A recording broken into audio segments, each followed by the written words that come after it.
पतंजलि शर्मा जी, जयपुर से। राधे राधे। महाराज जी, आपके चरणों में कोटि कोटि प्रणाम। महाराज श्री, हमारी संतान जो हमसे उत्पन्न होगी, क्या वो अपने पूर्व कर्मों के अनुसार शरीर मिलेगा या माता पिता के कर्मों के अनुसार? अगर माता पिता के कर्मों के अनुसार उत्पन्न होगी तो क्या सावधानी रखें? कृपया मार्गदर्शन करें। वो तो आएगा अपने ही कर्मों से, पर उसमें दुख और सुख का अनुभव तुम्हारे कर्म उसमें सम्मिलित होंगे।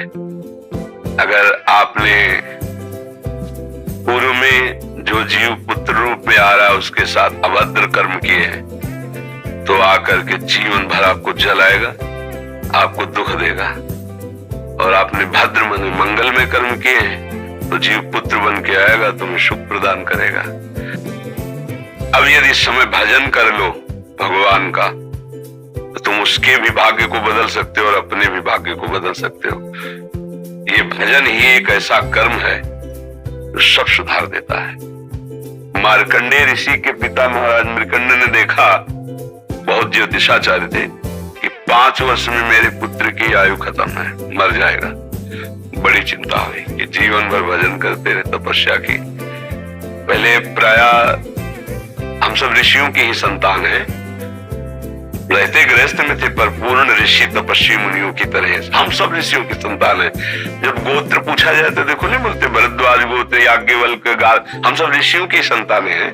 हाँ, तो उनको लगा कि कैसे क्या कर सकते हैं कि 5 वर्ष के बाद एक बालक जीवित बना रहे। अब पिता का कर्म शुरू हो रहा है। पूर्व संयोग इतने ही वर्ष का था, अब उनका नया कर्म काम कर रहा है। उन्होंने विचार किया, भगवान के भक्तों संतों में विशेष सामर्थ्य है।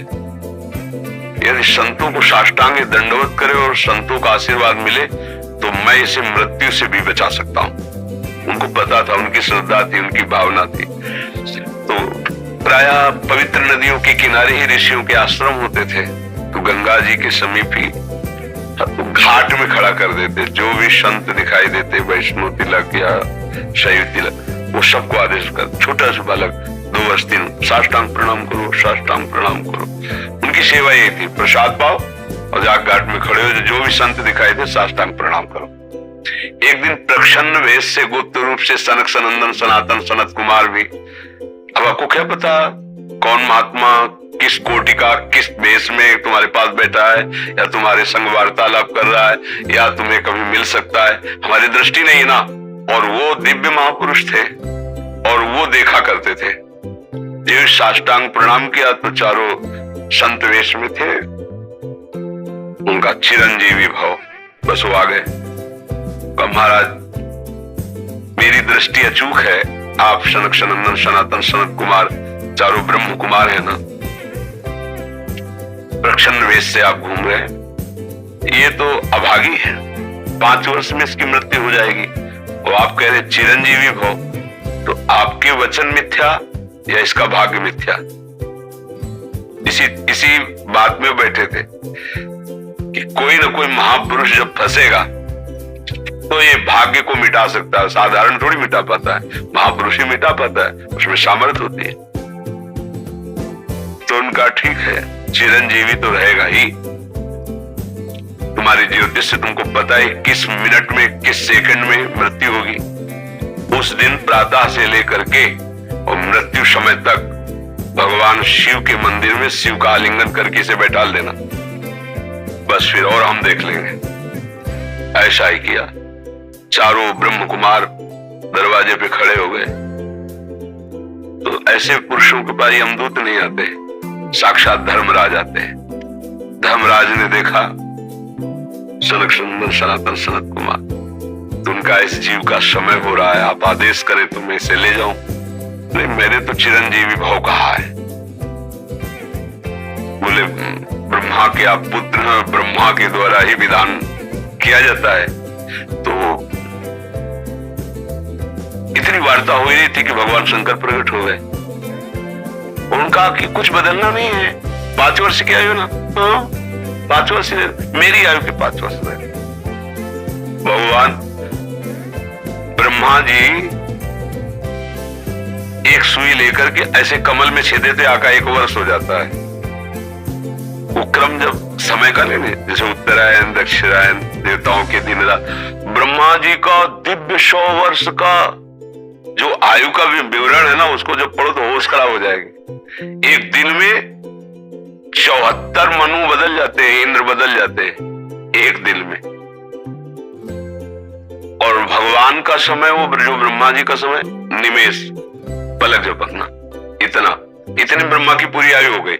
5 वर्ष उनके, आज तक मार्कंडेय जी जीवित है, उनको चिरंजीवी ऋषि कहा गया है मार्कंडेय जी का। अगर पिता भगवान का भजन करे तो अपने भाग्य और पुत्र के भी भाग्य को बदल कर जैसा चाहे वैसा कर सकता है। भावी मेट सके त्रिपुरारी। अगर भजन बल है तो फिर आनंद ही आनंद है, नहीं तो दोनों के कर्म संयोग से ही संयोग बनता है। तो तुम्हारे पुत्र रूप में आ रहा है। अभी हमारा आपका पूर्व जन्म का कोई संयोग तो आपको देखते ही चिढ़ पैदा हो जाएगी। आप ऐसे वचन बोलेंगे कि मेरा हृदय जलने लगे, लगे ये आदमी क्यों आया हमारे सामने। वो हमारा कर्म है जो आपको भी जला रहा है, मेरे को भी जला रहा है, दोनों में द्वेष पैदा कर रहा है। और अगर अच्छा देखते ही ऐसा लगा कि मानो हमने बहुत समय से अपने प्रियजन को बाद में देख, ऐसा लगता है तो हमारे बहुत प्रिय, और देखकर आनंद है, आप जाओगे खुशी हुई, हमारे खुशी हुई, क्या हुआ। कर्म ही सबको दुख सुख देता है और कुछ नहीं।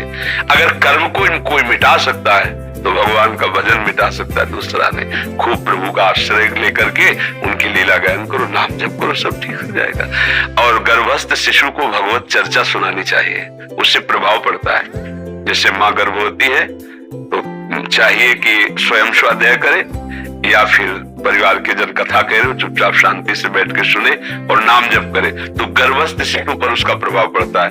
जैसे प्रहलाद जी जब कयाधु जी के गर्भ में थे तो नारद जी अपने आश्रम में लेकर के उनको भी भगवत चर्चा भक्ति का उपदेश किया। तो ऐसे महान भागवत 5 वर्ष में विश्व विजेता हिरण्यकश्यप को परास्त कर दिया।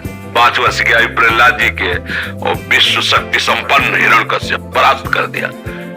अभिमन्यु जी गर्भ में ही थे, चक्रव्यूह का भेदन की क्रिया बताई तो 6 द्वार भेदने की क्रिया तक वो जगती रही, 7वें में सो गए। तो फिर वो मतलब गर्भस्थ शिशु पर बाहरी चर्चा का प्रभाव पड़ता है, बाहरी आचरण का प्रभाव पड़ता है। यदि हम नाम कीर्तन, भगवत चर्चा, भगवत कथा वार्ता, उसमें भक्ति का अंकुरण हो जाएगा, गर्भस्थ शिशु में उसका प्रभाव पड़ जाएगा।